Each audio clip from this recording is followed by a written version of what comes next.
Hey folks, Brian Bledsoe again here for Red Summit Rangeland Insurance. Just wanted to give you an August look at your long range outlook. It's been a little while since we chatted from last month, but again, I think there are some things to take away that are important in this long range forecast going forward. And I'm sure a lot of you are going to be hearing some of the same things that I've been saying off and on now for the past several months. But let's look at the past 180 days here.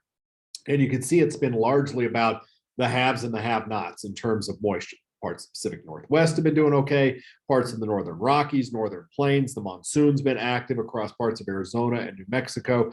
Texas, in many cases, has been shut out in terms of moisture. And then we obviously dealt with the back part of winter and spring, which was so very dry across the majority of California. Now, if we look at the past 90 days, there hasn't been a whole lot of difference in the overall evolution of this pattern, except the monsoon has been more robust across Arizona, southern portions of Utah, New Mexico, and Colorado. Texas is still in bad shape. Pacific Northwest still did okay.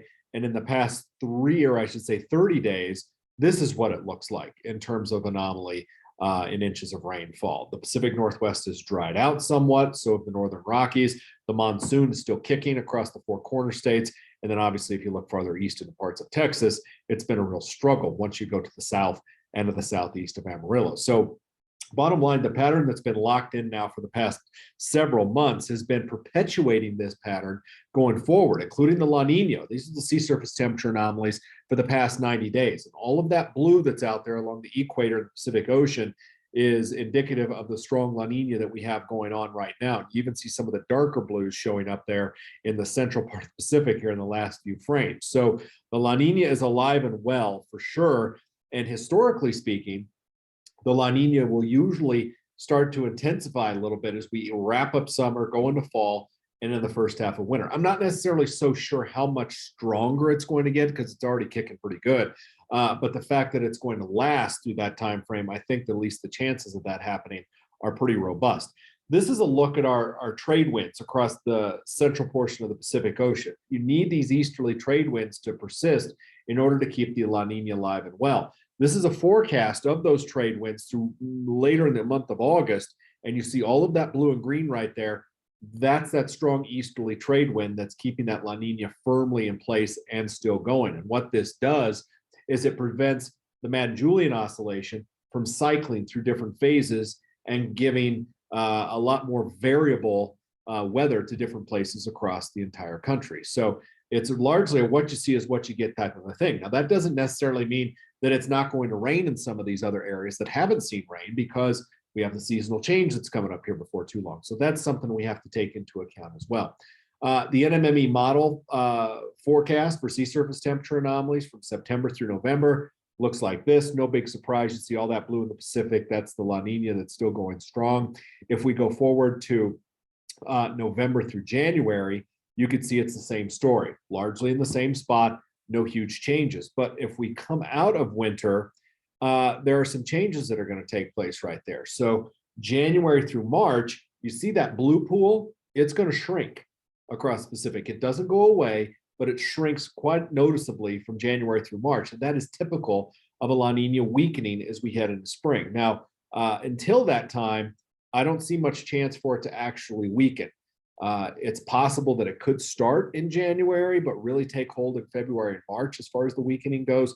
We'll just have to wait and see how things play out. But at least for the next several months, I think La Nina is going to be playing a very large role in our long range forecast around here. And that's obviously going to be a driver going forward in the PRF setup as we start talking about that here in the next couple of months or so. The Euro model, same story, sea surface temperature anomaly forecast September through November. Very much the same story. You see all the blue out there. In terms of November, December, January, you can see what's going on right there. Same story where that pool is located. That's the La Nina still going strong. And then if we go from December into February, there's not a whole lot of change that takes place, but those darker blues actually do start to shrink a little bit, which again would be indicative of the La Nina potentially weakening later in the winter months and as we head towards springtime. So both these models pretty consistent, and in general, the probabilities based off of a large suite of models, the IRI, or the Climate Prediction Center, it still shows very high probabilities of La Nina existing right through November, December, January, and even into December, January, and February. That's what those blue bars are right there. Anything above 50% at December, January, February range right now, there's a pretty good shot that it's going to be existing. But after that, the probabilities of at least neutral, those gray bars, goes up considerably as we head towards springtime. And I think that's really the thing to focus on in the forecast going forward. Got La Nina now, but we'll likely see that transition take hold after we get past the first of the year. That's the thing that I'm watching, at least for right now. The next 15 days, monsoon's still going to be kicking. This is a forecast for precipitation anomalies, and you can see Wyoming, southern Idaho, Nevada, Utah, Arizona, New Mexico, Colorado, even into Texas, which has been shut out, is probably going to see some pretty decent amounts of rain over the next couple of weeks or so. So that's at least some good news there for areas that have been so very dry. And for areas that have been wet, you're probably going to be seeing more flooding. Southern Nevada, Arizona, Southwest Utah, you're probably going to be seeing quite a bit of that. Now, what lies beyond those 15 days, and again, this is merely a trend, and this trend will get updated once we head toward tomorrow, but for the next, say, 45 days, it's largely the same pattern. The four corner states stay fairly wet. We have dryness taking place up in the Pacific Northwest, also across parts of the Corn Belt that basically have been dry now for the past month. Southern portions of Iowa has struggled quite a bit over the past month or so. If we look at this other model, the GFS, it's largely in the same ballpark here, showing the four corners and parts of the desert Southwest picking up some decent rain in the next month, and areas farther east getting shut out, as well as the Pacific Northwest. So not identical, but definitely in the same ballpark right there, at least over the next month or so. So when we look at the upcoming forecast here from the NMME model, we start with September, and you can see the areas where that's brown, that favors drier than average. White is generally average. Green would be above average. Watch what happens here with the transition. We start in September. We go in October, and now this is a very La Nina-like pattern where you're drying things out considerably across the Southern Plains, Southern Rockies, the desert Southwest, as we head toward fall. And if we go into November, it's largely the same pattern. And at the same time, the Pacific Northwest starts to get wet. Once we go into November, does that pattern continue into December? Absolutely it does. You might ask yourself, well, why? Well, when the models see a La Nina episode, and there's one going on right now, it uses that to grab a hold of the trend in the forecast, and it projects it going forward. So if it thinks that there's going to be a La Nina going on for the next several months, historically speaking, it will reflect that in the precipitation trends across the globe. And that's exactly what it's doing right here. Drier the farther south you go, wetter the farther north you go, at least through December. The same thing in January. Look at that. The far south and southwest areas are drier than average. The farther north you go, obviously wetter than average. That grows out of the Pacific Northwest, Northern Rockies, Northern Plains, and into the upper Midwest. That's for January. February, it's essentially the same story with a little variation here and there. And for March, that changes just a little bit, but it's still the same footprint from the previous months. And usually when something is locked in like this, without a whole lot of reason for it to change, there's really no reason for it to change at that point as far as the output. So we'll look at the Euro model now. This is for September. You can see the areas that are green and blue. That's where it's wetter than average. Brown is obviously drier than average.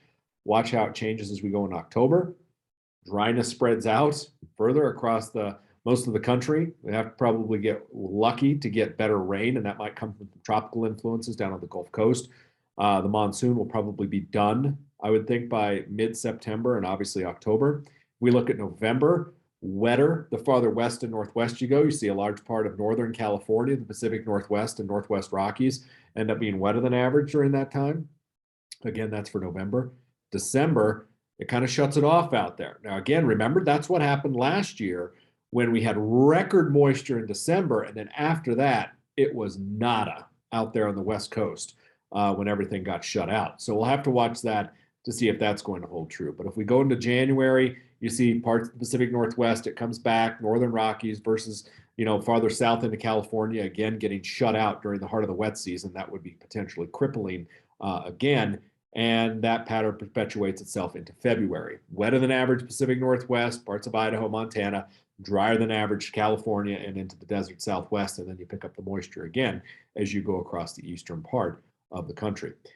In terms of analogs, okay, which I do this all the time, there's probably not going to be an analog that shows itself here very clearly going forward, at least in the near term. So these models help us in this September, October, November from the IRI multi-model ensemble. It's the same story. You see the dryness setting up down here across the southern tier. And for November, December, January, it really takes hold down here across parts of Arizona, New Mexico, Texas, and along the Gulf Coast versus wetter than average stuff trying to show up Pacific Northwest and Northern Rockies. Speaking of those analogs, if you're looking for the analog years, those are the ones that we have shown right there at the top of the screen. This would be what the precipitation anomalies looked like during those years, all averaged into one from September through December. I would anticipate some wetter than average stuff starting to show up in the Pacific Northwest sooner than what this analog map shows, but definitely the farther east and southeast you go, you see parts of Texas during those years were in very rough shape. So hopefully we can at least get some moisture here before we revert back to that controlling La Nina weather pattern that will likely dominate us in the fall. My overall thoughts are like this. La Nina, again, remains in place. Current strength, strongly negative cold, Pacific decadal oscillation. That's not going to change. Change may start to occur later this winter. That's what I'm focused on. The active monsoon is likely to persist for about another month, which will continue to aid in drought eradication for some areas. Long-range models, again, are in full La Nina mode. So if we lose the La Nina sooner, this would obviously help to change some of the outlook going forward in that longer range. So that's something I'm watching very closely to see if that actually is going to materialize or not.